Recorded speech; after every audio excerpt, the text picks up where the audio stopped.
পরিষদকে কৃতজ্ঞতা জানাই প্রফেসর উমা দাশগুপ্তকে এই সভা পরিচালনা করার জন্য, এবং কৌশিক বিগ থ্যাংক ইউ। কৌশিকের সঙ্গে আমরা ব্যাচমেট, তবে হ্যাঁ ওই কৌশিক ভালো বক্তার পরে বলা খুব কষ্টকর, যাই হোক তবুও চেষ্টা করলাম। আর আপনাদের কাছেও আমার কৃতজ্ঞতা যে আপনারা এতক্ষণ পোস্ট লাঞ্চ সেশন ধৈর্য ধরে আমার এই কথা শুনবেন। বিষয়টা আমার খুব প্রাণের, এটা আমার গবেষণার শুধু নয়, এটা আমার প্যাশনও বটে। আমি বিমান আমাকে যখন এই অনুরোধটা করেছিল তখন সুযোগটা নিয়েই নিয়েছিলাম। আমি যেটা মূলত করতে এসেছি এখানে, প্রথমত হচ্ছে মধ্যযুগ নিয়ে এখন এত বিভ্রান্তি চতুর্দিকে, ফলে এই সুযোগ আমি ছাড়ি না আজকাল। আর বিশেষ করে ছবির ইতিহাস নিয়ে আমি যেটা করার চেষ্টা করেছি সেটা হচ্ছে আমি 16 শতকের ছবি ব্যবহার করে কিভাবে ছবির ইতিহাস শুধু নয় একটা উপাদান হিসেবে, ছবিকে একটা উপাদান হিসেবে ইতিহাস রচনা করা যায়।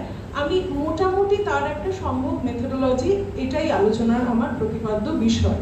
এবং ছবি থেকে আমরা কি করে ইতিহাসের বিষয়গুলোকে তৈরি করতে পারি। এখন মধ্যযুগের ইতিহাস আলোচনার ক্ষেত্রে, বিশেষ করে ভারতবর্ষের ক্ষেত্রে খুব সীমিত মানুষজন এটা করেন। তার একটা প্রধান কারণ আমাদের আগে থেকেই একটা ভীষণ প্রিকনসিভ নোশন, এবং উত্তর ভারতের মানুষজন অনেক বেশি করেন, সেখানে স্কোপটা বেশি। সেটা হচ্ছে ভাষার সমস্যা। প্রাথমিক উপাদান যেটা প্রাইমারি সোর্স, সেটা যেহেতু পার্সিয়ান এবং অনেকটা উর্দু বা আরবিকে করতে হয়, সেই জন্য আমাদের পশ্চিমবঙ্গ বা ডাউন সাউথে এর গবেষণার প্রচলনটা কম বা খুবই লিমিটেড, যেটা দিদি বললেন। যেটা করা যেতে পারে সেটা হচ্ছে এই প্রায় 200, 250, 300 বছরের ছবি সমাজের সমস্ত সময়, শুধু মোগল নয়, প্রি-মোগল সময়েরও প্রচুর ছবি এখন আবিষ্কৃত হচ্ছে, এবং মোগল চিত্রকলা তো আছে।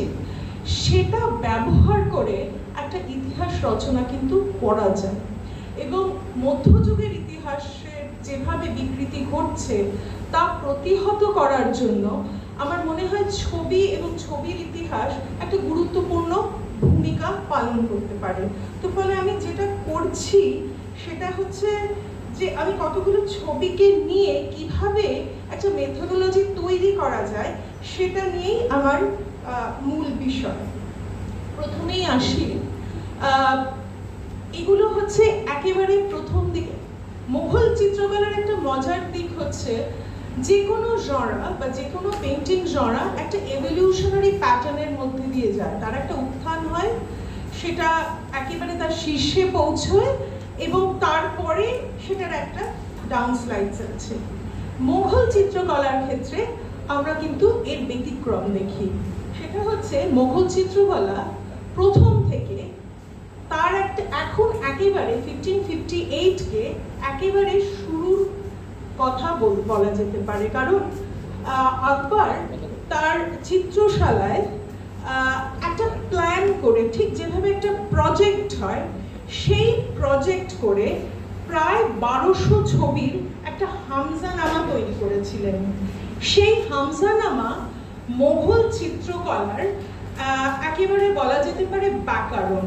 ফলে যারা ছবি নিয়ে কাজ করতে চায় বা চান, তাদের কাছে এখন, যেটা খানিকটা কৌশিক বলেছে, যে ডিজিটাইজেশনের কারণে এই ছবির অনেকটা অংশ কিন্তু আমরা পাবলিশ দেখি বা আমরা ওয়েবসাইটগুলোতে দেখি, এবং তার রেজলিউশন কিন্তু চমৎকার। মানে পশ্চিমের যে ওয়েবসাইট, মিউজিয়াম এবং লাইব্রেরিগুলো, যাদের কালেকশন আছে তার প্রায় অনেকটাই আমরা এখানে পেতে পারি। ফলে শুরুর দিকে যেটা করতে হয় সেটা হচ্ছে, কারোর যদি মুঘল চিত্রকলা নিয়ে কিছু করার ইচ্ছে থাকে তাহলে এই হামজানামা দিয়ে শুরু করতে হয়। হামজানামার কতগুলো দিক আছে। যদি কেউ শুধু শিল্পের ইতিহাস করতে চায় তাহলে তার এই ব্যাকরণটা শিখতে হয়, ছবির ব্যাকরণ। সেই ছবির ব্যাকরণ করতে গেলে তাকে খানিকটা তুলনামূলকভাবে ছবি দেখতে হয়, যে এই ছবি ছাড়াও সমসাময়িক কি ছবি তখন ছিল। আর একটা হচ্ছে মোঘল চিত্র পারস্য চিত্রের একেবারে পার্সিয়ান মিনিয়েচারের থেকে একেবারে আলাদা, ফলে সেটা কেন আলাদা এই ব্যাকরণটা থেকে দেখা যায়। এবার আসি যে হামজানামা দিয়ে আমি কিভাবে ইতিহাস বা মোঘল ইতিহাস রচনা করতে পারি। হামজানামা যে পেট্রন, সে তার চিত্রশালায় যাদের দিয়ে ছবি আঁকাচ্ছে তারা পারস্য থেকে আগত কিছু ডিরেক্টর এবং সমসাময়িক ভারতবর্ষের কিছু পেইন্টার। কিন্তু যে পেট্রন, যে পৃষ্ঠপোষক, তার বয়স 15। সে 15 বছরের একটি ছেলে, যার চোখে অনেক স্বপ্ন আছে, একটা সাম্রাজ্য গঠনের স্বপ্ন। সে অনেক কিছু করছে, সে অনেকগুলো যুদ্ধ করছে, সে রাজস্ব কিভাবে হবে তার নিয়ম কানুন নিয়ে বসছে। কিন্তু তার সাথে সাথে সে যেটা করছে সেটা হচ্ছে সে তার চিত্রশালাটাকে সাজাচ্ছে। ফলে এই আকবর তার চরিত্র বোঝার জন্য তার সময়ে শিল্প বোঝাটা কিন্তু খুব গুরুত্বপূর্ণ। ফলে কেউ যদি anyone wants to understand the mind of the emperor, তার মাথায় কি চলছে সেটা কিন্তু সে এই ছবি দিয়ে বোঝা যেতে পারে। 15 বছরের একটি ছেলে, তার একটা সেন্ট্রাল এশিয়ান ব্যাকগ্রাউন্ড আছে, পরিবারটা সেন্ট্রাল এশিয়ান সাংস্কৃতিকভাবে। সে হামজানামার গল্প শুনে বড় হয়েছে, ফলে সে পারস্য থেকে আগত খুব দামি শিল্পীদের নির্দেশ দিচ্ছে যে আমাকে একটা হামজানামা এঁকে দাও। ফলে সে তো সেই 15 বছরের বালকটাই, ফলে তার কাছে হামজানামার গল্পটা একটা প্যাশন। কিভাবে আরো একটু ইতিহাস দেখা যায়, প্রত্যেকটা বই যখন মোঘল লাইব্রেরিতে থাকতো, গ্রন্থাগারে থাকতো, যতবার সেটা বের হতো সেটার একটা সেটা এন্ট্রি হতো, বেরোতো এবং ঢুকতো, তার একটা এন্ট্রি রেকর্ড আছে। সেই এন্ট্রি রেকর্ডগুলো যদি আমরা একটু দেখি, আমরা দেখব হামজানামা গোড়ার দিকে যতটা বেরিয়েছে, যেমন যেমন সম্রাটের বয়স বেড়েছে, হামজানামা কিন্তু বেরোচ্ছে কম, কিংবা রয়্যালটির জন্য বেরোচ্ছে না। কিন্তু কাদের জন্য বেরোচ্ছে? সেটা বেরোচ্ছে শিল্পীদের জন্য, কারণ তারা ওটাকে ব্যাকরণ হিসেবে ধরে তৈরি করছে। ফলে আমরা যেরকম মোঘলদের রাজস্ব ব্যবস্থার একটা দস্তাবেজ দেখি, ঠিক একইভাবে একটা মিনিয়েচার পেইন্টিং স্কুলের একটা ব্যাকরণ দেখি এই ছবিগুলো দিয়ে। ফলে এই ছবিগুলো দিয়ে কিন্তু খুব সহজে এটা শুরু করা যায়, জাস্ট দেখতে দেখতেই শুরু করা যায়।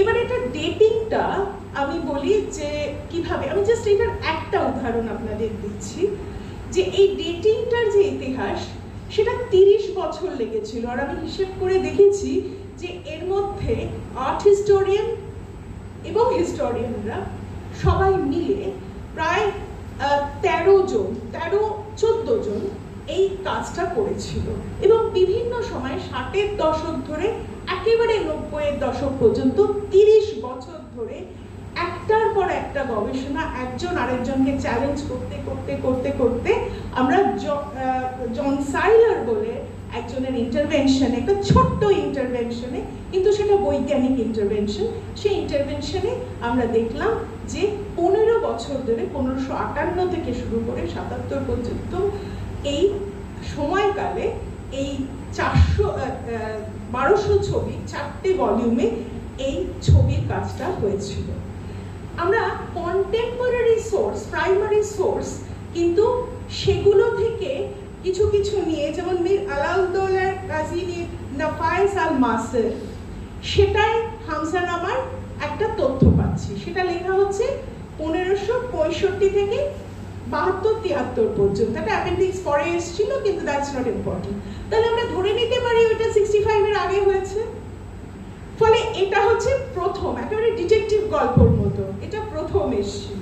সেকেন্ডলি আমরা তারিকি কান্দাহারি, মুন্তাখাবুল তোয়ারেক, এগুলো প্রত্যেকটাতে হামজানামা তথ্য লিখেছি। জন সাইলার একটা ছোট্ট, একটা দুপুরবেলার ছোট্ট তার গবেষণাগারে একটা পাতাকে সে একটা রেড ইনফ্রার নিচে লাগিয়ে দেখলো যে সেখানে 1558, মানে অফকোর্স পার্সিয়ানে লেখা ছিল, সেটা সে দেখলো যে ক্লার্ক বলে, রিচার্ড ক্লার্ক, যে একজন আর্ট হিস্টোরিয়ান, তিনি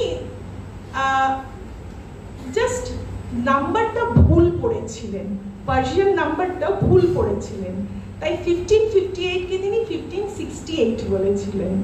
তো ফলে এই ছোট্ট মানে একটা সায়েন্টিফিক গবেষণাটা খুবই ইম্পর্টেন্ট একটা রেড ইনফ্রা এর তলায় দিয়ে, এবং 30 বছরের এই গবেষণাটা এখানে এসে শেষ হলো।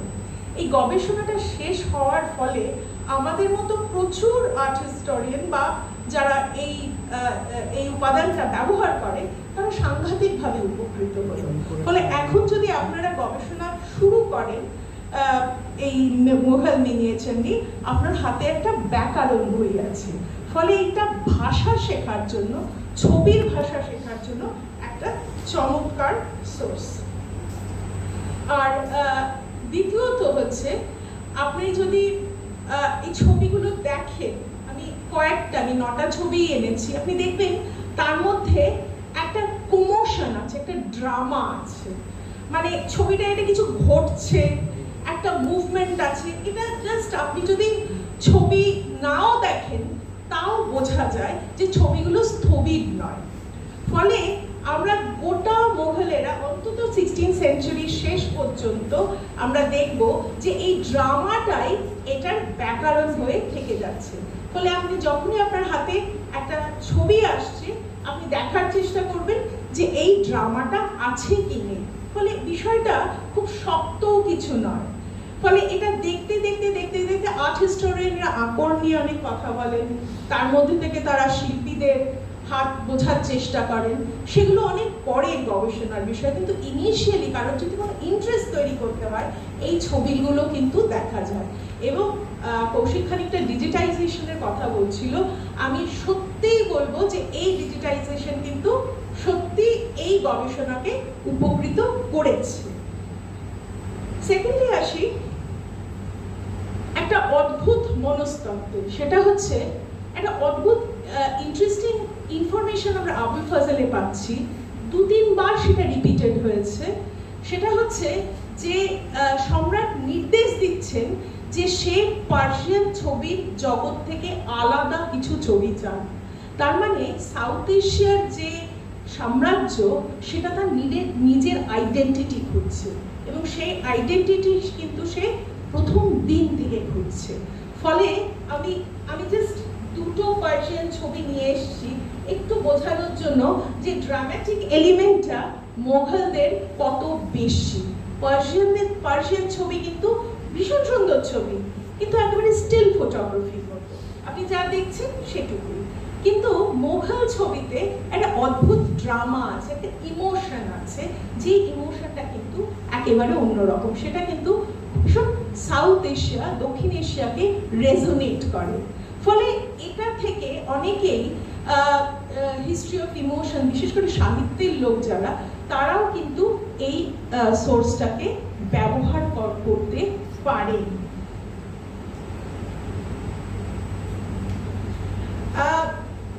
এই 3টে ছবি যদি দেখেন, বহু গবেষণা করে, যেগুলো তৎকালীন রিসোর্স থেকে বোঝা যাচ্ছে যে কাবুলে যখন মোগলরা অবস্থিত ছিল, বাবর, হুমায়ুন এবং কামরান, তাদের বিশেষ করে হুমায়ুন এবং কামরানের ছবিতে ভীষণ উৎসাহ ছিল। ফলে আকবর ছবি দেখে বড় হয়েছে, কিন্তু সে ছবি দেখে বড় হচ্ছে, এই ছবি দেখে বড় হচ্ছে। ছবি যেমন ইতিহাস হয়, এইটা হচ্ছে মীর সৈয়দ আলীর একটা ছবি। এই ছবিটা একটা পিকনিকের গল্প বলে, যে পিকনিকের কথা গুলবাদান বেগমের একটা রেফারেন্সে আমরা পাওয়া যায়, যে কামরান এবং হুমায়ুন যুদ্ধ করেছে, প্রচুর যুদ্ধের পরে তারা একটা পিকনিকে, কুলবাদন নিজেই আর কি সেই পিকনিকটা অর্গানাইজ করেন যাতে একটা রিকনসিলিয়েশন হয়। ফলে এই ছবিগুলো ইতিহাসের দস্তাবেজ হিসেবেও কিন্তু ব্যবহার করা যায়। অসংখ্য ছবি আছে যে ছবিগুলো একটা ইতিহাস রেজোনেট করে। ফলে আপনি যদি pure pristine art history, pure pristine শিল্পের ইতিহাস নাও করেন, আপনি এগুলোকে উপাদান হিসেবে ব্যবহার করতে পারেন। সেক্ষেত্রে একটা সুবিধে হচ্ছে, যদি আপনি মধ্যযুগের ইতিহাস চর্চা করবেন বলে পার্সিয়ান শিখতে শুরু করছেন বা আরবিক শিখতে শুরু করছেন, ছবির যেটুকু শব্দ লেখা থাকে সেগুলো কিন্তু যথেষ্ট ইঙ্গিত দেয়, এবং অনেক প্রাইমারি সোর্স আছে যেগুলোতে এই ছবির কথাগুলো কিন্তু আমরা জানতে পারি। So it's a complete departure, যেটা ওই 15 বছরের ছেলেটি চেয়েছিল। আসা যাক আরেকটা দিক। ধরুন অনেকেই রাজনৈতিক ইতিহাস নিয়ে কাজ করেন। একটা দীর্ঘ সময় 60, 70, 80, 90 এর দশকের গোড়াতেও বুখারার সঙ্গে মোগলদের যে সম্পর্ক, সেটাতে বলা হয়েছিল যে বুখারার সঙ্গে যেহেতু বুখারা থেকে বাবর বিতাড়িত হয়েছিলেন, ফলে চিরকালই খুব স্ট্রেনড এবং খুব সীমিত অর্থনৈতিক ইতিহাসের বা ব্যবসা বাণিজ্যের কাগজপত্র ইতিহাসের ক্ষেত্রে তখনও খুব বেশি পাওয়া যাচ্ছিল না, যেটা আপনাকে একটা ক্লু দিতে পারে যে বুখারার সঙ্গে সম্পর্কটা কোন লেভেলে কেমন ছিল। সেটা হচ্ছে এই ছবি দুটো। এই ছবি দুটোর গোড়ার দিকে যে ছবি, সেগুলো সত্যি কোনো ডেট নেই। সেই ডেটিং এরও একটা নানান কায়দায় সেই ডেটিং গুলো করা যায়। আমি এই দুটো ডেটের ছবি নিয়েছি। একটা হচ্ছে 1568, দুগল রানী খিজর খান বা আশিকা, এটা আমাদের ন্যাশনাল মিউজিয়ামে আছে। আর আরেকটা হচ্ছে আনবরি সোনেলি, যেটা সোয়াসে আছে লন্ডন মিউজিয়ামে। একটাতে 27টা ছবি, এটাতে 27টা, আর এটা ঠিক দুটো। এই ছবিটার ক্ষেত্রে আসি। এই পোখারা থেকে বই কেনা হতো, মানে বাজারে প্রচুর ম্যানুস্ক্রিপ্ট ছিল। সব ম্যানুস্ক্রিপ্ট যে মোগল দরবারে লেখা হতো এমন না। লাইব্রেরি খুব ভালো ম্যানুস্ক্রিপ্ট দেখলে, যেখানে ক্যালিগ্রাফি খুব ভালো, সেরকম বই কিন্তু কিনতো। বোখারার এই ম্যানুস্ক্রিপ্ট কেনা হয়েছিল, যার মধ্যে দুটো সাদা পাতা ছিল, সিম্পল অ্যাজ দ্যাট। এই সাদা পাতা দুটোতে শাম বলে একজন আর্টিস্ট, বোখারান আর্টিস্ট, যার রেফারেন্স আছে ম্যানুস্ক্রিপ্টে, সেখানে পাওয়া যায়। ফলে শাম মোগল দরবারে কাজ করেছিল, তার মানে কালচারাল এক্সচেঞ্জ কিন্তু চলছিল। বোখারা থেকে কোনো মাস্টার আর্টিস্ট এসে মুঘল দরবারে তখন কাজ করছে, সেটার প্রমাণ কিন্তু এই ছবি দেয়। শুধু এই দুটো ছবি অ্যাক্সিডেন্টালি হয়েছিল তা নয়, মোগলদের ডিলাক্স পরিচালনায়, মানে ডিলাক্স ছবি হচ্ছে যে ছবিগুলোতে একেবারে খুব ওপরের তলার আর্টিস্টরা বা ওপরের তলার ক্যালিগ্রাফাররা কাজ করে, কোনো অ্যাপ্রেন্টিস কাজ করবে না, সেরকম হচ্ছে প্রথম হচ্ছে আনবরি সোনেলি। এবং আমরা প্রচুর যারা একেবারে প্রিস্টিন আর্ট হিস্ট্রি কাজ করে তারা হয়তো একটু বার করে, কিন্তু বাকিদের ক্ষেত্রেও এটা খুব ইন্টারেস্টিং যে আমরা এই 27টা ছবির মধ্যে অন্তত প্রায় 13 থেকে 14টাতে শামকে কাজ করতে দেখছি। ফলে সে এতটাই গুরুত্ব পেয়েছিল এই ছবির কাজ, এই ছবির কাজে। ফলে তার মানে 68 থেকে 70 ডেফিনেটলি এই আর্টিস্ট এই ইয়েতে কাজ করে, মানে দরবারে কাজ করেছিল। এবার আসা যাক গুলিস্তানে। এটার কোনো ডেট নেই, এই ছবিগুলোর কোনো ডেট নেই, এই পুরো গুলিস্তার কোনো ডেট নেই। কিন্তু ইন্টারেস্টিং হচ্ছে যে এখানে শামের হাতের কাজ আমরা পাচ্ছি। ফলে এই গুলিস্তার ডেট করাটা খুব সহজ হয়েছিল, কারণ আর কোনো ম্যানুস্ক্রিপ্টে এত উঁচু ধরনের একজন আর্টিস্ট, তাকে তার হাতের কাজ নেই, তার কোনো নামও আমরা দেখতে পাচ্ছি না। তার মানে গুলিস্তাও কিন্তু এই 68 থেকে 70 বা 72 মধ্যে এই সময়কালে করা হয়েছিল। ফলে আমার যেটা এইটা দিয়ে আমি যেটা অন্তত আপনাদের কাছে বলার চেষ্টা করছি যে এরকম ছোট্ট ছোট্ট সূত্র ধরে শুধু আর্ট হিস্ট্রি নয়, সাম্রাজ্যের ইতিহাসটাও কিন্তু আমরা বলতে পারি। আমরা যেটা বুঝতে পারি যে আমরা অনেক ক্ষেত্রে মোগলদের কসমোপলিটন চরিত্রের কথা, বিশেষ করে তাদের ক্যাপিটালে, তাদের রাজধানীতে কি ধরনের কর্মকাণ্ড শুরু থেকে হচ্ছিল সেটা নিয়ে আমরা অনেক সাংস্কৃতিক ইতিহাস লেখা দেখছি, সোশ্যাল হিস্ট্রি দেখছি, কিন্তু যেটাকে ব্যবহার করতে খুব সহজে পারা যায় সেটা হচ্ছে তাদের এই শিল্পের ইতিহাস। এবং এই যে আর্টিস্ট কারা ছবি আঁকছে, কোথা থেকে আসছে, সেটা যদি একটু ট্রেস করা যায় তাহলে কিন্তু আমরা তাদের ডিপ্লোম্যাটিক রিলেশনসগুলো খানিক হলেও আন্দাজ করার চেষ্টা করতে পারি, তাহলে এটা ফুল প্রুফ হয়। ফলে আপনারা একটা জিনিস বুঝতে পারছেন যে এই ছবি দুটো একরকম দেখতে, এই দুটো শামের হাতের, আর এই ছবি দুটো অন্য আর্টিস্টের, মুঘলদের দরবারের অন্য আর্টিস্টের কাছে আঁকা। কিন্তু কোনোটাই কিন্তু ওই যে প্রথমে যে ছবিগুলো দেখিয়েছিলাম সেই ব্যাকরণ থেকে সরে যায়নি। ফলে শাম যখন আঁকছে সে তার বোখারান প্র্যাকটিসটা বাদ দিয়ে তাকে মোগল চিত্রশৈলীতেই ছবি আঁকতে হচ্ছে, যদিও তার কিছু ট্রেসেস অফ নিজস্বতা কিছু থেকে যাচ্ছে, যা থেকে অন্তত আমরা খানিকটা ইতিহাস তৈরি করতে পারি। এবার আসা যাক এই ছবিটাতে, এটা একটা তুতিনামা যেটা ক্লিভল্যান্ডে আছে।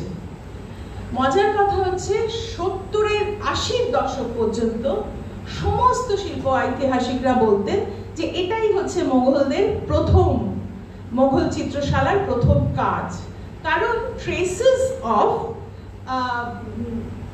প্রি মোগল এলিমেন্ট অনেক, মানে মোগলদের আগের যে এলিমেন্ট বা যেটাকে আমরা চৌরপঞ্চাশিকা বা ওয়েস্টার্ন ইন্ডিয়ান পেইন্টিং, এগুলো অনেক চান্দায়ান পেইন্টিং, এগুলো অনেক ট্রেসেস আমরা পাই। ফলে সেই আর্টিস্টরাই মোগলদের দরবারে আঁকতে এসেছিলেন, ফলে তারা তাদের মতো করে খানিকটা ছবি ইনকর্পোরেট করেছিলেন এবং আস্তে আস্তে ছবি বদল হয়েছে। পরে ওই সায়েন্টিফিক ইনভেস্টিগেশনের খেলায় যেটা দেখা যায় সেটা হচ্ছে একটা জিনিস, যেটা যে প্র্যাকটিসটা আমরা পরে দেখা গেল যে এশিয়ার প্রায় সমগ্র শিল্পের যে জগৎ সেখানে হচ্ছে, এবং বিশেষ করে বইয়ের শিল্পের জগতে সেটাকে বলে ওভার পেইন্টিং। ওভার পেইন্টিং হচ্ছে একটা ছবি থাকে, তার ওপরে আর একটা ছবি তৈরি আঁকা হয়। তো এটার একটা প্রচলন ছিল যে হাফ ডান ম্যানুস্ক্রিপ্ট, যে ম্যানুস্ক্রিপ্টটা কমপ্লিট নয়, একটা ইনকমপ্লিট ম্যানুস্ক্রিপ্ট এই চিত্রশালায় আঁকানো হতো। এবং এর মধ্যে কিন্তু সমস্ত শিল্পীরা, শুধু অ্যাপ্রেন্টিসরা নয়, যারা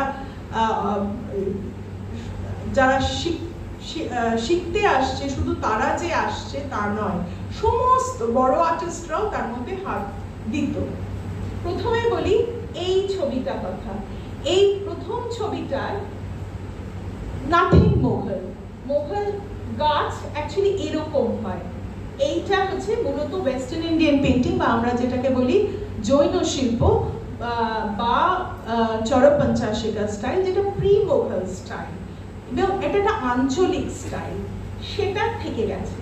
কারণ ম্যানুস্ক্রিপ্টে এই ছবিটা অলরেডি ছিল, ফলে ওরা জাস্ট একটু রং ঠং বদল করেছে, কিন্তু এর বেশি ওরা কিছু করতেই পারেনি, কারণ এই ছবিটা মোটামুটি হয়তো কমপ্লিট ছিল। এটা এক।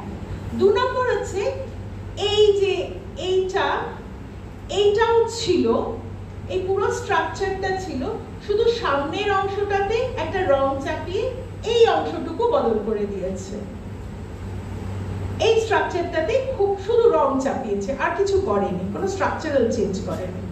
আর এই ছবিটা এই জায়গাটা ফাঁকা ছিল, দিস ওয়াজ অ্যাবসলিউটলি ব্ল্যাঙ্ক। ফলে ওরা একেবারে, মানে এই ছবিটা যদি আমি শুধু কেটে আপনাকে ওই ইয়ের মধ্যে ঢুকিয়ে দিতাম, হামজানামার মধ্যে ঢুকিয়ে দিতাম, আপনারা ধরতেই পারতেন না যে এটা অন্য ম্যানুস্ক্রিপ্টের ছবি। ফলে এরকম একটা মজার জিনিসও হতো। ফলে এই এক্সপেরিমেন্টেশন যে সাবকন্টিনেন্টে সেই সময় যে শিল্প চর্চিত ছিল সেটার সঙ্গে মুঘল শিল্পীরা কতটা অ্যাক্লিমেটাইজ করতে পারছে, কতটা তারা নিতে পারছে, ছাড়তে পারছে, কিভাবে সেটাকে ওভারপেইন্ট করা যাচ্ছে না, ফলে এটাও চলছিল। এটাতে কিন্তু এই ছবির বইতে কিন্তু প্রচুর টাকা ইনভেস্টমেন্ট হয়, মানে প্রচুর অ্যানুয়াল ইনভেস্টমেন্ট, প্রচুর টাকা লাগতো, কিন্তু এই ধরনের রিস্কও তারা নিয়েছে, কারণ তাদের কাছে ছবির জগৎটা ছিল একটা উৎসাহ, একটা নতুন উদ্দীপনা, একটা নতুন এম্পায়ার তৈরি হচ্ছে, তার রাজস্ব নতুন তৈরি হচ্ছে, সে নতুন যুদ্ধ করছে, একটা ইয়াং এম্পায়ার, সে অনেক কিছু করছে এবং সে কিন্তু ওই ছবির ভাষা দিয়ে কথা বলছে। ফলে এম্পায়ারকে বোঝার জন্য, পেট্রনকে বোঝার জন্য এই ছবিটা কিন্তু আমাদের কাছে খুব গুরুত্ব রাখে। আমি এই দুটো ছবি দেখলে আরোই বুঝতে পারবেন এই আর্কিটেকচারটা একেবারে মুঘল আর্কিটেকচার নয়। আপনারা যারা একটু আর্কিটেকচার নিয়ে কাজ করেন আপনারা বুঝবেন এটা সেন্ট্রাল ইন্ডিয়াতে আমরা মান্ডু অঞ্চলে বা জনপুর অঞ্চলে এই আর্কিটেকচারের ছবি আমরা পাই, এবং এই পোশাকটাও আপনারা, এই ওড়নাটাও বুঝতে পারছেন যে এটা মুঘল নয়, শুধু ওরা যেটা করেছে। এবং এই বোলস্টার্স, এগুলো হচ্ছে এই নিচের যে আসবাব, এগুলো সব হচ্ছে চৌরপঞ্চাশিকা স্টাইল। ফলে ওরা যেটা করেছে ইন্টারেস্টিংলি শুধু একটু রং চাপিয়েছে, ওয়ারেস এইটা কিন্তু একেবারে মুঘল আর্কিটেকচারে। এবং প্রত্যেকটা ছবির বইয়ে একটা প্রাইসিং হতো, ওরা একটা অ্যানুয়াল প্রাইসিং করতো, অ্যানুয়াল না করলেও করতো, যে এই ছবিটার বাজার দর কিরকম হতে পারে। তুতিনামার কিন্তু বাজার দর বেশ হাই ছিল, কারণ এই যে এক্সপেরিমেন্টটা তারা করেছে তাতে তারা খুব উৎসাহিত বোধ করেছিল। ফলে এই তুতিনামা নিয়ে অসংখ্য কাজ করা যায়, শুধু একটা চোখ তৈরি করতে হয়, এবং তার জন্য কিন্তু শুরুটা একেবারে প্রিস্টিন আর্ট হিস্ট্রি দিয়ে তৈরি করতে হবে এমনটা কিন্তু নয়। শুধু কিছু ঐতিহাসিক তথ্য জোগাড় করে সেই সময়কালটাকে যদি ধরা যায় তাহলেই কিন্তু এটাকে আমরা একটা উপাদান হিসেবে ব্যবহার করে নানা কিছু করার একটা স্কোপ আছে। আমরা আরেকটা ওভার পেইন্টিং যেটা হঠাৎ ডিসকভার্ড হয়েছিল, সেটাও একেবারে শেষের দিকে 1580-85 পরে মনে করা হয় করা হয়েছিল, সেটা আরো মজার। সেটা হচ্ছে একটা সেন্ট্রাল এশিয়ান বই, জামি-উত-তাওয়ারিখ, সেটা গেছিল পার্সিয়াতে, পারস্যের লোকেরা সেটাতে ছবি অ্যাড করেছিল, তারপরে মোগলরা তাতে ছবি অ্যাড করলো। ফলে এই ওভার পেইন্টিংটা একটা শুধু একমাত্র মোগলরা করতো তা নয়, সমগ্র এশিয়া জুড়ে। ফলে আমরা একেবারে প্রিস্টিন মোগল ছবি দেখি, সেখান থেকে আমরা একটা পার্সিয়ান শিরাজি স্টাইল দেখছি, ঘোড়া টোড়া দৌড়ে যাচ্ছে, এবং তারপরে আমরা দেখছি এই সেটআপে একটা মোগলদের। ফলে এই টেকনিকটা কেউ যদি ওভার পেইন্টিং নিয়ে কাজ করতে চায়, সে কিন্তু আইদার এই দুটোকে একটা কম্পারেটিভ স্টাডি করতে পারে, কিন্তু শুধু একটাও দিয়ে কাজ করার যথেষ্ট স্কোপ আছে। এবং to tell you very frankly, আগের যে তুতিনামাটা সেটা কিন্তু অলমোস্ট ক্লিভল্যান্ড পাবলিশ করে দিয়েছে, এবং সেখানে বলাই আছে যে যে কোনো গবেষক সে কিন্তু এটা ব্যবহার করতে পারে, শুধু পাবলিকেশনের সময় যেটা কৌশিক বলল যে ওদের কিছু নিয়ম কানুন আছে যেগুলো তাদের ফলো করতে হবে। কিন্তু আনফরচুনেটলি জামি-উত-তাওয়ারিখ ভারতবর্ষে রামপুর রাজা লাইব্রেরিতে আছে, যা এখনো ডিজিটাইজড হয়নি। তাদের ওয়েবসাইটে পাবলিশ করা তো ছেড়েই দিন, আমি এই কয়েকটা ছবি জোগাড় করতে দুবার রামপুরে গেছিলাম, একবার 12 দিন ছিলাম, একটা ছবিও দেখতেও পাইওনি, ফেরত চলে এসেছিলাম মিনিস্ট্রি অফ কালচারে লেখালেখি করে। তার পরের বার গিয়ে যেহেতু আমি উত্তর ভারতের, মানে নট উত্তর ভারত, আমি বিহারের লোক, ফলে ঠেট হিন্দিতে তাদের কনভিন্স করানোর চেষ্টা করেছিলাম যে আমিও তাদের একজন, এইসব করে ঠরে 7 দিন সেখানে বসেছিলাম, and I said that I'm not going to move a muscle, আপনি যদি ছবি আমায় দেখতে না দেন। ফলে তারা বাধ্য হয়েছিল আমাকে। পরে অবশ্য তারা ট্রেনে আমাকে চাপিয়ে দিয়েছিল, সেসব অনেক কথা। কিন্তু ওই যে বললো, কৌশিক বলছিল যে ডিজিটাইজড হলে গবেষণার কতটা সময় পাওয়া যায় আর ডিজিটাইজ না হলে কতটা সময় পাওয়া যায়, মানে কি হেনস্থা হতে হয় অন্তত ছবির কাজ যারা করে। আমি বসে বসে সেটাই ভাবছিলাম, মানে আমি থ্যাঙ্কফুলি ভাবলাম এটাও আমি একটু শেয়ার করি। কিন্তু এই জামিউত তাওয়ারিক নিয়ে দুটি মাত্র গবেষণাপত্র আছে। সত্যি কথা বলতে জামিউত তাওয়ারিক নিয়ে কোনো কাজ হয়নি, কারণ ছবিটা দেখাই যায় না। ফলে এই সমস্যাগুলোও কিন্তু আছে। আসা যাক, এই তালিসমান এবং সারাল মাকতুম, এটাও রামপুর রাজা লাইব্রেরিতেই আছে। আপনারা দেখলেন আগের ছবিগুলোতে অনেক পার্সিয়ান রক, মানে এই পার্সপেক্টিভ বোঝানো, মানে দূরে কিছু একটা ঘটনা ঘটছে এইটা বোঝানো আগের ছবিগুলোতে পারা যাচ্ছিল না। এই ছবিগুলো 80-র দশকের। আপনারা একটু ভেবে দেখুন, এই সময়টাতেই কিন্তু প্রচুর ইউরোপিয়ান আকবরের দরবারে আসছে এবং প্রচুর ছবি উপহার পাচ্ছে, বাজারে প্রচুর ইউরোপিয়ান ছবি। এবং সেই ছবি দেখে যেটা হচ্ছে, আমরা প্রায় 16th সেঞ্চুরির ইউরোপের মতোই আমরা ন্যাচারাল হিস্ট্রির একটা জগতে ঢুকে পড়ছি।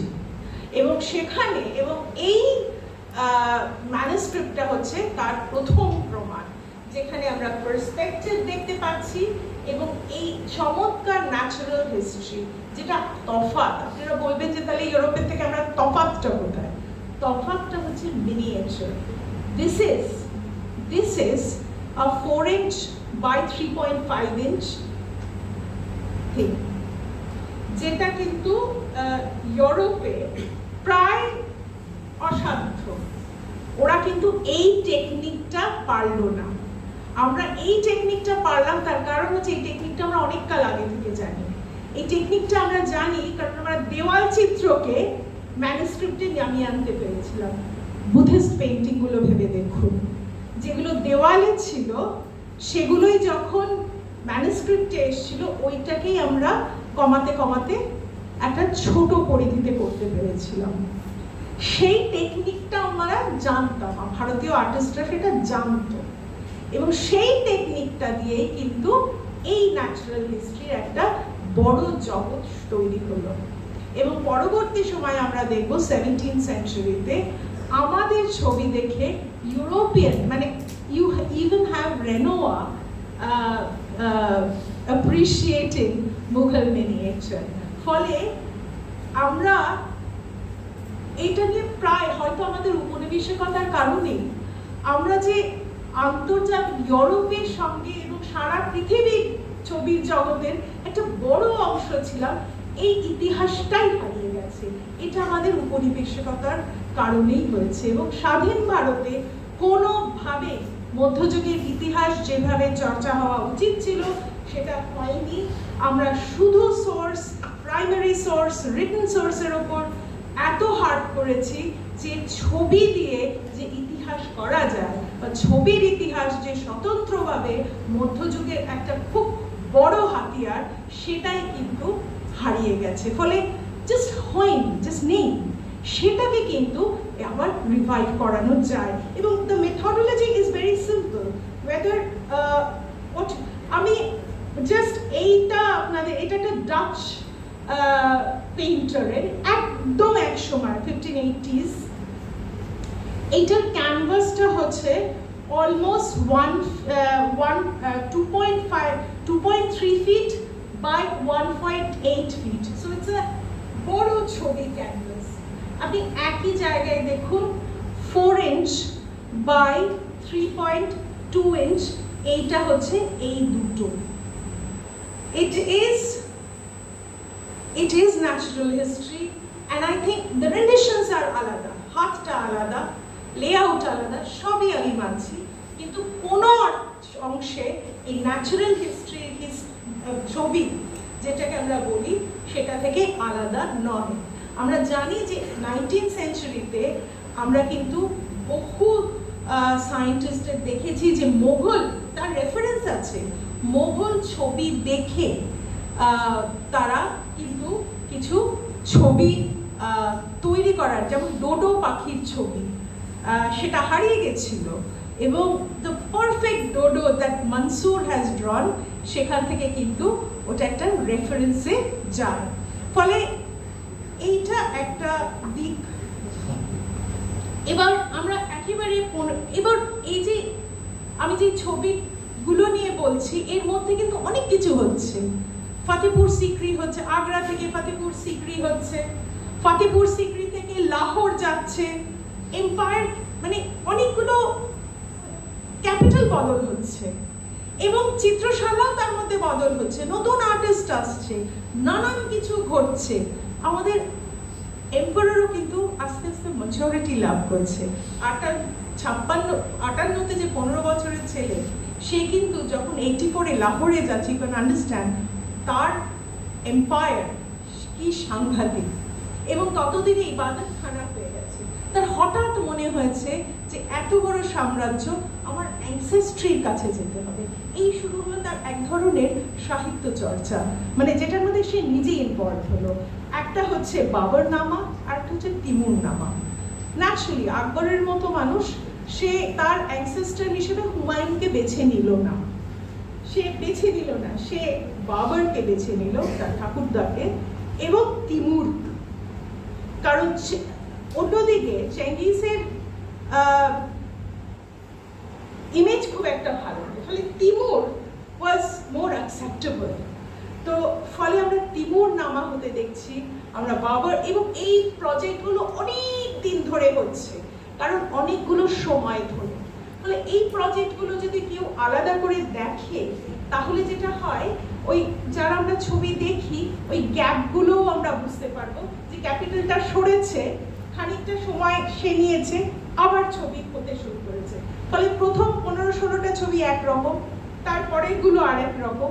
এই ডিফারেন্সটাও কিন্তু একটা মজা তৈরি করে। তারপরে ধরুন আমরা তিমুর নামার ক্ষেত্রে দেখি 3টে ছবিতে, এটা এই ম্যানুস্ক্রিপ্টটা অবশ্য পাটনাতে আছে, যেমন একজন আর্টিস্ট, দুজন আর্টিস্টের নাম পাই, যার পদবী হচ্ছে লাহোরি। তাদের কিন্তু আমরা লাহোর থেকে যখন আবার তারা আগ্রা ফিরে এলো, আমরা কিন্তু সেই আর্টিস্টকে আর ছবি আঁকতে দেখছি না, ফলে সেই আর্টিস্ট আসেনি লাহোর থেকে। ফলে দিস ইজ সামথিং, ফলে এটাও একটা খুব ইন্টারেস্টিং দিক যেটা আমরা, এবং তার হাত যথেষ্ট দুর্বল হয়তো সেই কারণে। ইতিহাস সংসদের কারণেই আমি এবছরের গোড়াতে মোগল রামায়ণ নিয়ে কিছু বলেছিলাম উত্তরবঙ্গে, যেটা একেবারে আকবরকে চেনায়, সেটা হচ্ছে তার চিত্রিত রামায়ণ এবং মহাভারত। আমাদের সাউথ এশিয়াতে চিত্রিত রামায়ণ, এবং ভারতবর্ষে চিত্রিত রামায়ণ এবং মহাভারতের যে ইতিহাস, সেটা প্রায় নেই। সব থেকে বড় প্রজেক্ট কিন্তু আকবরই নিয়েছিল। প্রথমে মহাভারত, কারণ একজন সেন্ট্রাল এশিয়ান, তার কাছে মহাভারত এবং পুরোটাই হচ্ছে ইবাদত খানার ফল।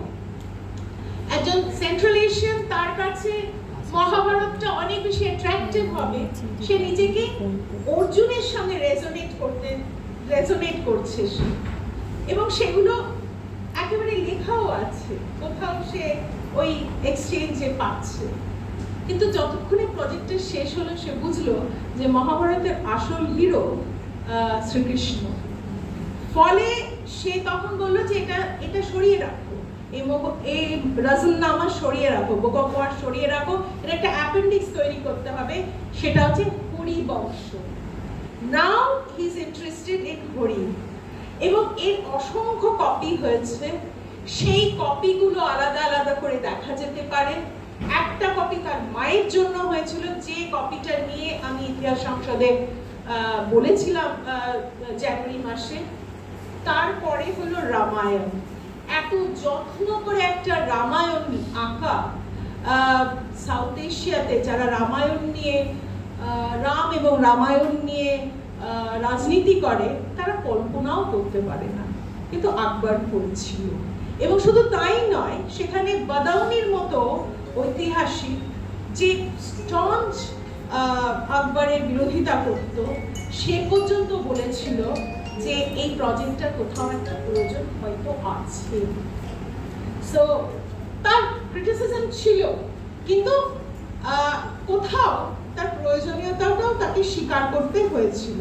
ফলে যে ছেলেটা 15 বছরের ছেলেটা হামজা নামা দিয়ে শুরু করেছিল তার জীবন, সে যখন ম্যাচুরিটিতে পৌঁছচ্ছে অ্যাজ আ পেট্রন, সে রামায়ণ মহাভারত আঁকাচ্ছে। ফলে একটা এম্পায়ারের ইতিহাস, একটা সাম্রাজ্যের ইতিহাস এখন নতুন করে লেখার বোধহয় সময় এসছে, এবং সেটা ছবি ধরেই করা যায়। আমরা অনেকে মধ্যযুগের সাহিত্য নিয়ে চর্চা করে, কিন্তু যারা সাহিত্য নিয়ে চর্চা করে তারা সারা লিখিত সাহিত্য নিয়ে চর্চা করে, কিন্তু ছবিতে কিছু সাহিত্য আছে যেটা বোধহয় সাহিত্য চর্চা, শুধু ইতিহাস কেন, সাহিত্যর যারা লিটারেচার নিয়ে কাজ করে এবং যারা পিওর ইতিহাস নিয়ে কাজ করে তারা উভয়ই করতে পারে। গুলিস্তা এবং খামসা অফ নিজামি, আমাদের যেটা হয়েছিল, এই দুটো দেখলেই আমাদের এখন যেটা মনে হতে পারে এটা পারস্যের লিটারেচার, এটা সঙ্গে সাউথ এশিয়ার কোনো সম্পর্ক নেই। কিন্তু আমরা প্রি মোঘল হিস্ট্রি যদি একটু দেখি তাহলে দেখবো যে অসংখ্য অসংখ্য গুলিস্তা এবং খামসা অফ নিজামি সারা ভারতবর্ষে কিন্তু ছিল, এবং মানুষ সেগুলো পাঠ করত। কারণ এশিয়াকে আমরা কলোনাইজেশনের পরে, উপনিবেশিকতার পরে যে এশিয়ার চিত্র আমরা পাই সেটা অনেকটা খণ্ডিত, আমাদের ডিভিশনগুলো অনেক অন্যরকম হয়ে গেছে। ফলে পার্সিয়ার সঙ্গে, সেন্ট্রাল এশিয়ার সঙ্গে, সাউথ এশিয়ার সঙ্গে একটা বিভেদ তৈরি হয়েছে। আমরা একটা প্যান এশিয়ান সেন্টিমেন্ট একটা সময় কিন্তু শেয়ার করতাম, এবং সেটা সাহিত্য দিয়ে করতাম।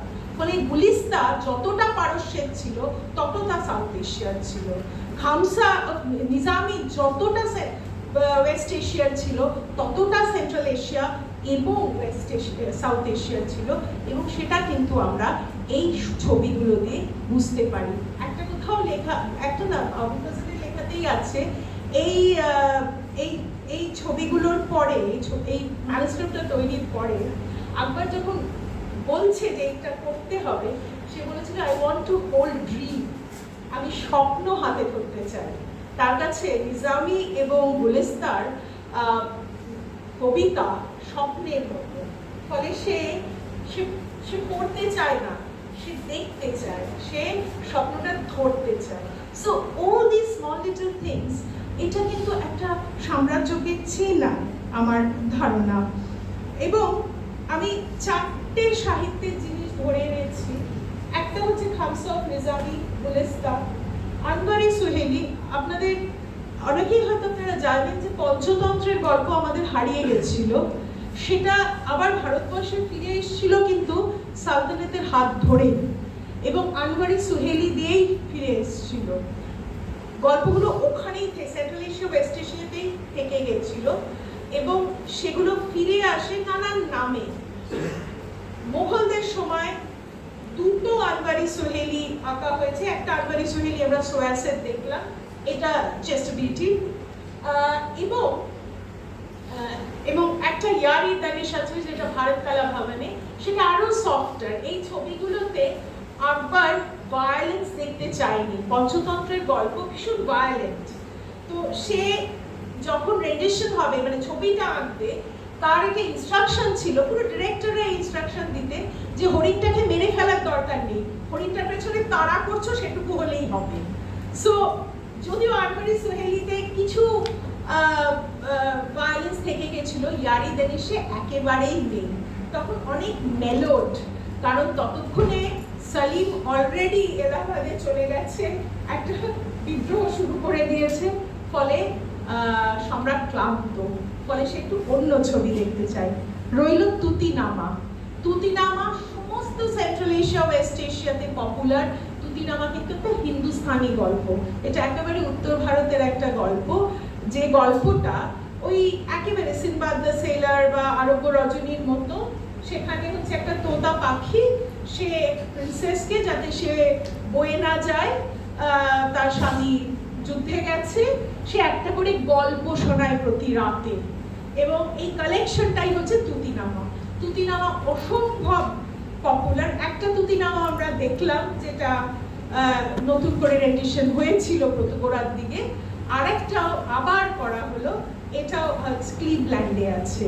ফলে এগুলো কিন্তু সব ডিজিটাইজ, ফলে কেউ আউট অফ কিউরিওসিটিও যদি দেখতে চায় সেগুলো কিন্তু ডেফিনেটলি করা যেতে পারে। আর আসি একেবারে শেষে আকবরনামায়। ইতিহাস, সাম্রাজ্যের ইতিহাস অনেক সাম্রাজ্যেই লেখা হয়েছে, এটা একটা মিডিভাল প্র্যাকটিস, কিন্তু কোনো সাম্রাজ্যে সেই ইতিহাসের সঙ্গে ছবি আঁকা হয়েছে এমনটা হয় না। যেমন অনেকে দুর্গ, যুদ্ধের পদ্ধতি, আর্মস অ্যান্ড অ্যামিউনিশনস, বিমান নিজেই করে, আর্মস অ্যান্ড অ্যামিউনিশনস নিয়ে গবেষণা করে। Akbarnama can be a reference point, কারণ এত ভালো সিজ, কিভাবে তারা দুর্গ দখল করে, কি অ্যামিউনিশনস ব্যবহার করে, কোন দিক থেকে সৈন্যরা এগোয় পেছোয়, পুঙ্খানুপুঙ্খভাবে ছবিগুলোতে দেওয়া আছে। এবং তার সমস্ত ইতিহাসে কোন কোন ইনসিডেন্টগুলো ভীষণ ইম্পর্টেন্ট সেগুলো, যেমন আধম খান, যদিও আধম খানকে আকবর মেরে ফেলে, কিন্তু তবুও যখন 1595-এ এই ছবি আঁকা হচ্ছে, আধম খানের 3টে ছবি আমরা দেখতে পাই, যার মধ্যে একটা আমি এনেছি, তার মৃত্যুটা কিন্তু নেই। একটা হচ্ছে তার বিয়ে, একটা হচ্ছে সে আকবরের সঙ্গে মিট করতে যাচ্ছে, আরেকটা হচ্ছে সে মহামানাগার সঙ্গে আকবর, এবং আধম খান যে তার জীবনে কতটা জুড়ে ছিল সেই ছবিগুলো দেখে কিন্তু আমরা খানিক আন্দাজ পাই, এবং প্রত্যেকটা রাজনৈতিক ঘটনা যা গুরুত্বপূর্ণ সেগুলো কিন্তু আমরা ধরতে পারি। ফলে কেউ যদি একেবারে পলিটিক্যাল হিস্ট্রি নিরিখে ইতিহাস চর্চা করতে চায়, আমার মনে হয় the starting point should be Akbarnama. and আমরা 3টে আকবরনামা, যদিও সেগুলো অনেকটাই নানান মিউজিয়ামে আছে, কিন্তু অনেকটা অংশ কিন্তু আমরা জুড়তে পারি। আমি শেষ করব, আমি যেটা করা যেতে পারতো সেটা হচ্ছে জাহাঙ্গীরের যে বিদ্রোহ, সেটার ছবি দিয়ে বোঝানো সব থেকে সহজ, কিন্তু যাকে একেবারেই প্রায় ইতিহাসে আলোচনা হয় না, সেরকম একটা মানুষের একটা শেষ জীবনের গল্প দিয়ে শেষ করতে চাই। সেটা হচ্ছে আব্দুর রহিম খান-ই কানান। আব্দুর রহিম খান-ই কানান সে আকবরের সব থেকে কাছের একজন মানুষ, শুধু একবারে গোড়ার দিক থেকে, এবং শেষ দিন পর্যন্ত আকবরের প্রায় ছায়া সঙ্গীর মতো এই আব্দুর রহিম খান-ই কানান। এবং এই যে বাবরনামা, এবং অত্যন্ত পণ্ডিত মানুষ, বাবরনামার যে ট্রান্সলেশন সেটা সে করেছে, ট্রান্সলেশন প্রসেস যে ব্যুরো ছিল তার মধ্যে সে কাজ করেছে, অসম্ভব ভালো যোদ্ধা ছিল, ইত্যাদি এগুলো তো ছিল। তাকে ইগনোর করাটা অত সহজ হয়নি। যখন জাহাঙ্গীর রাজা হচ্ছে, সামহাও আব্দুর রহিম খান-ই কানানের সাংঘাতিক ক্ষমতা, ফলে তাকে সরিয়ে ফেলাটা যে গেল না, কিন্তু কোথাও তাকে দূরে সরিয়ে মানে রাখা হলো, কিন্তু সেরকম সিগনিফিকেন্ট নয়। আব্দুর রহিম খান-ই কানানের নিজের একটা চিত্রশালা ছিল, চাইলে সেও একটা অটোবায়োগ্রাফি ইত্যাদির মধ্যে এইসব কথা সে লিখে যেতে পারত, সেটা সে যায়নি। আমরা দেখছি জাহাঙ্গীর আসার সাথে সাথে ছবির পরিভাষাটা বদলে যাচ্ছে। আমরা যে কর্মকাণ্ড আকবরের সময় দেখছি সেটা একেবারে সীমিত হয়ে যাচ্ছে। জাহাঙ্গীর সাংঘাতিক বোদ্ধা, ফলে সে অনেক বেশি অ্যালবাম কালচার, একটা ছবি সেটাকে নিরীক্ষণ করা, সেটা রাখা, he is a collector of all sorts. সেরকম আমরা দেখছি। আমরা আব্দুর রহিম খানি খানানকে দেখছি 1605-এ আবার সে নতুন করে তার ছোট্ট, তার অবভিয়াসলি বোঝাই যাচ্ছে যে তার চিত্রশালায় তো খুব দামি আর্টিস্ট থাকবে না, কিন্তু জি ভেরি গুড, সেই ছোট্ট আর্টিস্টের টিমকে দিয়ে সে নতুন করে রামায়ণ এবং মহাভারত আবার আঁকাচ্ছে। So he is actually trying to bring back the era in his own way. সে নিজের মতো করে যা আকবর রেজোনেট করেছিল সেটা কোথাও একটা করতে চায়। তাহলে আমি এইটুকু দিয়ে শেষ করে যেটা বলার কথা সেটা হচ্ছে যে যারা আপনারা আধুনিক ইতিহাস চর্চাও করছেন তারাও একটু ছবি ব্যবহার করুন, কারণ ছবি অনেক কথা বলে, যে কথাগুলো কিন্তু আমাদের বোঝা দরকার, জানা দরকার, ইতিহাসকে আরেকটু ইন্টারেস্টিং তৈরি করেন। ফলে এটুকু বলেই আমি শেষ করতে চাই। আর আরেকটা সুযোগ এখানে একটু নিতে চাই, সেটা হচ্ছে বিড়লা একাডেমি অফ আর্টসে একটা আর্ট অ্যাপ্রিসিয়েশন কোর্স হচ্ছে মিডিভাল শিল্পের ওপরেই। একটা কোর্স হয়ে গেছে প্রি মোঘলটা জুলাইতে, 5th অগস্ট থেকে আরেকটা 3 সপ্তাহ, কারণ এখানে অনেক মাস্টারমশাই আছেন, তাদের ওই সার্টিফিকেটগুলো লাগে, তো সেই জন্যই বলা। সেটা হচ্ছে মঙ্গল থেকে শনি হয় ক্লাসগুলো 5টা থেকে 7টা। তো কেউ যদি ইন্টারেস্টেড হন আইদার আপনারা বিড়লার সঙ্গে যোগাযোগ করতে পারেন কিংবা আমার সঙ্গে যোগাযোগ করলেও